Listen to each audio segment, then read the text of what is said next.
This is Jesus Baby TV. Now you watch The Mandate with Covenant Paul. Don't ever miss it.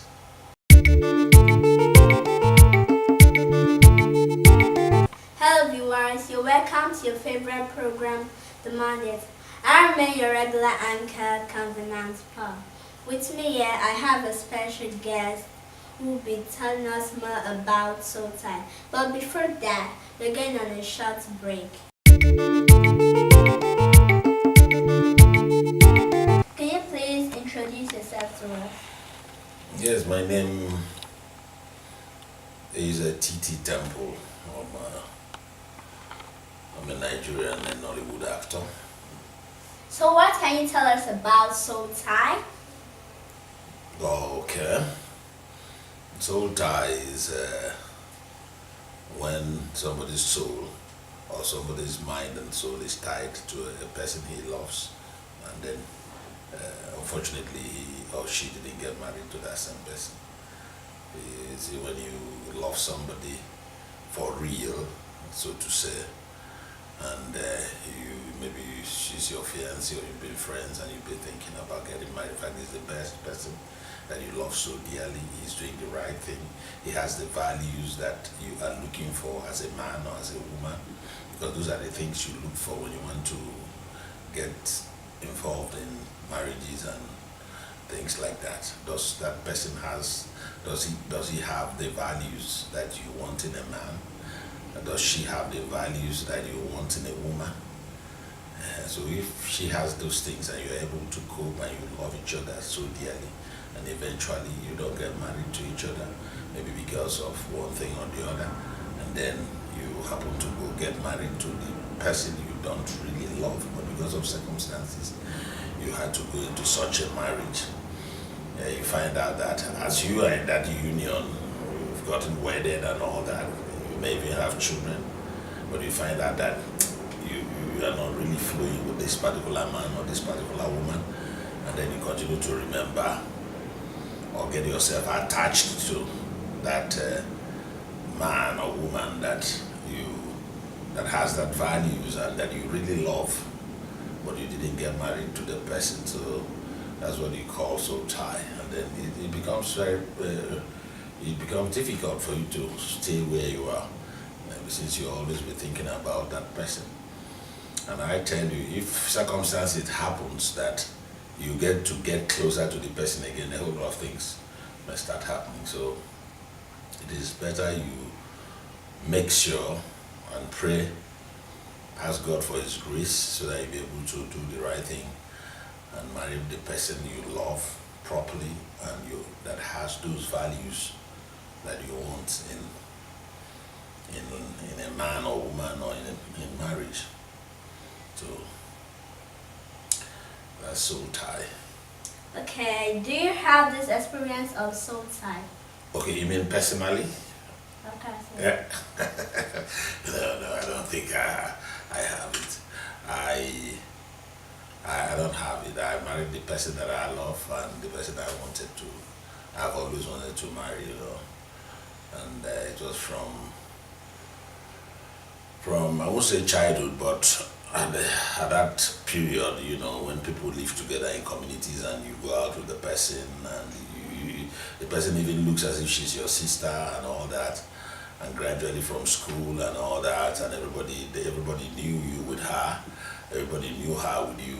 That's how I got married. She was the person that I wanted to get married to, and even when she was not getting it right, all the values are not there, I had to ask her to put these values to do this, and then she asked me to do this, so that the whole thing will balance and everybody will be happy.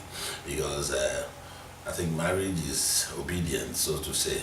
You do what I want, I do what you want, and we'll flow. So I didn't have such experience, so I enjoyed my marriage.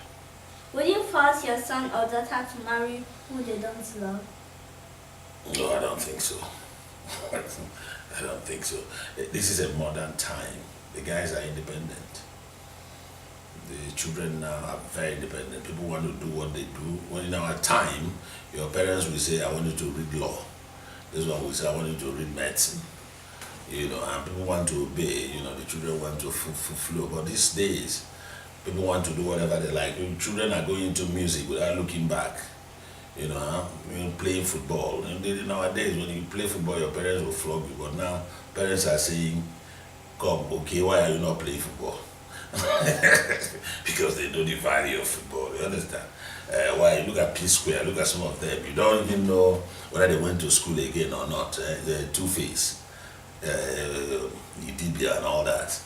So they are making money, and they're being popular, and there's this flair. So parents are no longer trying to withhold their children or make them to do a particular thing. What advice do you have for parents that force their children to marry against their wish because of money? But that's terrible in this time. That would be very terrible for a parent to say marry because somebody has money. What money is that? What money is that? Families most times, like our parents, they were not. My father was not rich when he married my mother. I wasn't rich when I married my wife. You build a family together, and if by the grace of God you make money, and you have that experience of building family, making money, and getting there. It's not about somebody. Most people who are even rich who are not married could be terrible people. You don't know how they got their money, so why should you force your daughter to marry a rich man, and she will be unhappy later? So you allow them to flow, get the right person you want, bring them. If they don't have money right now, they will definitely have money. As far as they know what they are doing, and raise a home. So I won't force my children, whether girl or boy, to marry a rich woman or a rich man, except maybe that's the person he or she wants to marry. I have no hands in that because I don't want anybody to turn back and say, "Oh, it was daddy that forced me to go and do that." We try to avoid that so that I don't carry a problem and come and put on my head later on and say, if not for my daddy, I wouldn't have married him and all that. That's what parents are avoiding now. So I'm not going to do that. I'm going to allow you look at the person you want to marry. Is that the person you want to marry? But definitely, that person must be above board to an extent. In our tradition, we also examine people. Yes, I cannot say you should go and marry an illiterate, somebody who didn't go to school. Then you just go and get married to the person. Should get to an extent that he can be accepted, he can be able to relate, at a level with everybody. And there are a lot of them out there. Okay, viewers, you have from one of the popular Nollywood actors. So next week I'll be coming with another popular topic. I remain your regular anchor, Covenant Pearl. See you soon. Bye bye.